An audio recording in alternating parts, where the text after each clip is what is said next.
You know, like how on Facebook, sometimes you'll have little alerts to when your friends have made a comment on a particular post. Well, a few years ago, I noticed a particular comment on a post that was a not very savory post. The comment was by my then boyfriend, who I'd been seeing for a few months. I was so upset and I felt so betrayed by him because I felt like he was part of my future and I wanted to make things work out with him.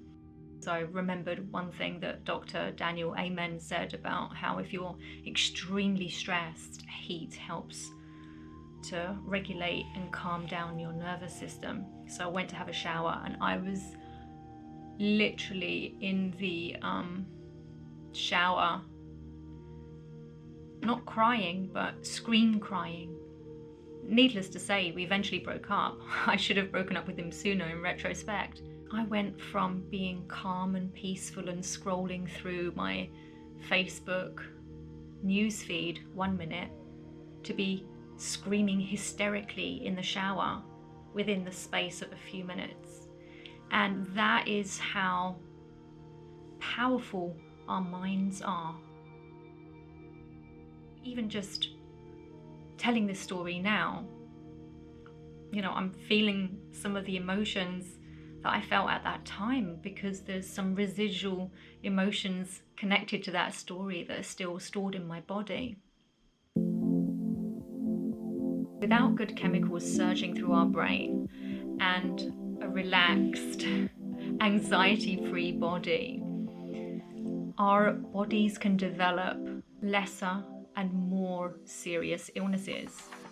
I've, on several occasions, had physical reactions, not just screaming in the shower and feeling like I was going to die. On another time, I woke up semi-paralyzed. My body wouldn't move for almost a day. On another occasion, I felt as though I was on the verge of having a panic attack. I was hyperventilating. Stress is essentially the translation of what's going on in your mind into your body through emotions. And so managing what we think about is extremely important to help us feel healthy and to avoid inflammatory diseases like diabetes and more serious diseases like cancer, which is a body's manifestation of rebelling against the way that you're treating it, rebelling against what your mind is kind of producing in terms of the emotional effects that are impacting your body. I'm Tasha from Travelandtash. Thank you so much to everybody who voted and let me know what video you wanted me to record next. I'm going to take you through 7 of my favourite ways to reduce stress, to sleep better, and to create more happy feelings in my body, where I feel more in control and I feel stronger, I feel more energetic. It's fundamental to have a morning and an evening routine, to have a sense of control about how your day is starting and how it's ending. I actually have alerts, an app that gives me alerts on my phone that it's wind down time, and that happens about 45 minutes before I intend to be in bed. So I get a little notification that reminds me that I shouldn't be on my phone anymore. If I'm scrolling or if I'm texting or whatever, I need to stop and reduce that blue light that's coming into my eyes and into my brain. I often put on Brian Eno relaxation music, like ambient music, or I'll put on Tibetan bowls, music from India. I love to put incense on. This is one of my favorite brands, Nagchampa Argavati. I love to also put on candles. Now, these are things that I do almost every night. I like to do things that are relaxing, like for example, washing dishes, organizing my bedroom space. Chores that don't require looking at a screen and that just put me more in touch with my environment, my physical environment. One of the best ways to reduce stress is to prevent it. Identifying the 3 major areas that cause you stress help you navigate around it. One way to identify 3 major areas that cause you stress are noticing emotions that you have, reactions that you have to particular situations. So to give an example, one thing that gives me stress is my environment. If I'm around friends that complain a lot or that are very negative, that will impact me, and that will help me feel down, and that will actually help me feel stressed as well. So I have to manage who I hang out with very carefully, and if I have to hang out with a particular person, if it's unavoidable, I will manage how much time I spend with them and get out as quickly as I can, because I don't want that to impact me more long term. Another area for stress for me has been to deal with the repercussions of picking a partner badly. I've been in positions where I've kind of obsessed with and just kept thinking about all the time, what does this person really want? How did I overreact? Or I'm overanalyzing my behavior with respect to that person, or overthinking everything. I will drive myself nuts. And the amount of energy that goes into trying to solve or fix a situation because you're determined to make a relationship work, when potentially deep down you know that this person isn't the right person to you. So examine what are the things, the very specific things to you that cause the most anxiety, and write them down. Identify 3 things that help you feel really calm, really happy, really relaxed. When you can identify what it is that helps you feel happy, helps you feel calm, you can do more of that thing and schedule more time in your week to do that, to engage in that type of situation, that kind of environment, that kind of behavior. For example, I love walking in nature, listening to the birds, being around trees and occasionally holding them or hugging them. I know it sounds funny, but nature is a huge way to de-stress, to decompress, and to just get back to, I feel like, the source of who we are, because sometimes we're in just this crazy urban environment full of computers and alerts, and it's hard to reconnect with everything that makes us human. Other things help me feel really calm. I love traveling. Traveling gives me like a calm, happy sense of fulfillment. And it's not always calm. Sometimes it is, challenging, but there is this wonderful element that goes along with it, and that helps me feel really happy. So what makes you feel really happy? And do more of that thing. Schedule it in so that you can have more time, more calm, happy time with yourself. Sometimes we engage in habits that we think are calming, like scrolling through Instagram. We think, I've got a little break at work, let me just scroll through Instagram. But while we might identify that as a habit that helps you feel calm, many times there are negative repercussions that are enabled by habits like being on your phone all the time. Aside from a lot of blue light exposure, Instagram is often a place where people end up comparing themselves and feeling inadequate, feeling like they're not good enough, their life is not good enough, their life is not interesting enough. So analyze what habits are genuinely healthy for you, that you do enjoy, that are not infiltrated by habits that you think you enjoy a lot, but potentially are simultaneously harmful for you. Understanding your default behaviors when you're stressed, when your mind starts to turn over. What is it that you're doing? What is it that you're obsessing about often? And how can you change that? I've learned a technique where you literally just switch your mind automatically into something else. You realize that you're being really negative and you're like, right, I'm not going to think about that anymore. And you literally have a default mantra or something that you always say to yourself. I am more and more calm. I am incredibly calm right now. Using calming words to deregulate the stress levels, the cortisol and the adrenaline inside your body, and redirect your mind somewhere else. You can start to focus on your breath, literally breathing in and breathing out.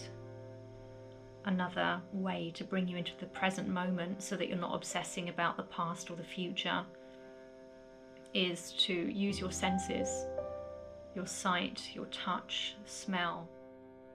All of those things help ground you back into reality right now. I'm sure you all knew that this was coming, but number 5, one of the best ways to reduce your stress is to do exercise. There's so many different forms of, ways to, to channel frustration or negative energy and to be able to let it just escape from your body. And the wonderful thing also, this was a conversation I had with my boss a few months ago, was that when he feels that he does martial arts, he feels like he's just so focused on that one thing that there is no space for the stresses of, work to creep in. My brother does Tai Chi. I love doing yoga. I also love dancing. I have a friend that loves doing basketball. These are all different ways to manage stress, and some of it is just so enjoyable. Find the thing that really jives with your personality and what you enjoy, because ultimately exercise is the best way to prevent future diseases that come about when you don't take care of your temple, your physical body, the blessing that you've been endowed with. Journaling is a form of meditation.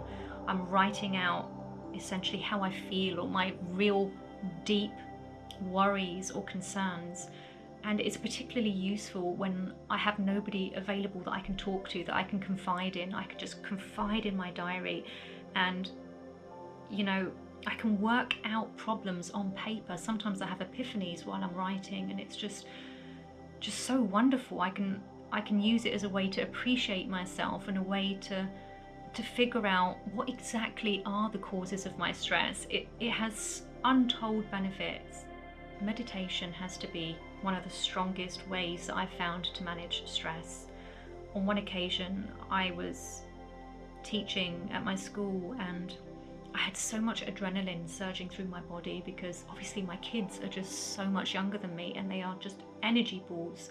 And sometimes I feel as though just trying to maintain control can be a challenge. I did Vishen Lakhiani's De Silva method of meditation, where you're literally imagining the number 3 times, and then you go into this instant kind of relaxation of your body. And the interesting thing is, I'll leave it in the link below, by the way. The interesting thing about cultivating meditation is that the more often you do it, the easier it gets to do when you're in a really difficult or stressful situation, and you can feel your adrenaline is spiked and your body's just like on fire, and you need to do something to calm down, like right now. It's interesting because not only does it help you be nicer to everybody, particularly after you've done a meditation, and help you feel a lot calmer, but interestingly, it also gives you a lot of energy, and this was not something I expected. I had so much more energy after the fact. I was just like, oh my God, I feel like I've taken a siesta, like a nap, like a power nap. Hypnosis is particularly effective before bedtime. I'm currently doing a Marissa Peer course called I Am Enough. I've been going through this program and listening to this hypnosis every night, and I've been sleeping really, really well, because literally I listen to this hypnosis just before going to bed, and if I then get into bed like still in this semi-hypnotized state and my brain doesn't want to switch off, the only thing that's going through my brain at this stage is, I am enough, I've always been enough, I'm lovable. I have all of these positive, amazing words that are going through my mind that sooner or later I just drift off. It's the best way to end your day. Number 7 is to just keep learning, keep absorbing information that's going to help you understand the connection between the mind and the body, how the mind is sometimes not useful for the brain. In fact, it often is not, and that we have to manage our mind. There are so many channels on YouTube that you can access all this information for free, and when you keep learning, when you keep exploring, you learn about all of these effective ways that you can help yourself, that you can help to maintain your physical health, that you can prevent future diseases, you can extend the time of how long you live because your telomeres are getting longer in your DNA strands, and that you can feel happier and feel more fulfilled. You find ways to actually help your friends that potentially are going through really distressing situations. Last night I watched an interview between Lewis Howes and Caroline Leaf. She is a psychologist, and she introduced something called brain building as a way to reduce stress. Studying something intensely that you're very, very interested in for about 10 minutes when you are extremely stressed or anxious has an interesting effect on the brain. It orders the brain to enable healing. So you're able to snap out of a very difficult and emotionally highly charged reaction by studying something extremely intensely in the same way that you would study for an exam at university. This is something that I want to try out because I've never heard of brain building. But the only reason why I know about this is because I was watching Lewis Howes interviewing this psychologist who I previously didn't know about, and now she's on my radar, and now I'm following her on Instagram. So all of these different avenues to learn about our mind and how we think and how to manage it are all accessible. We just need to go out there and find that information and make time to actually start absorbing it and to use it in our lives. Guys, I'm going to say thank you so much for staying to the end and watching this video. Can I elaborate on anything that I've mentioned? And let me know, of course, what it is that you'd like me to record more about. I'll see you on the next video. Bye-bye.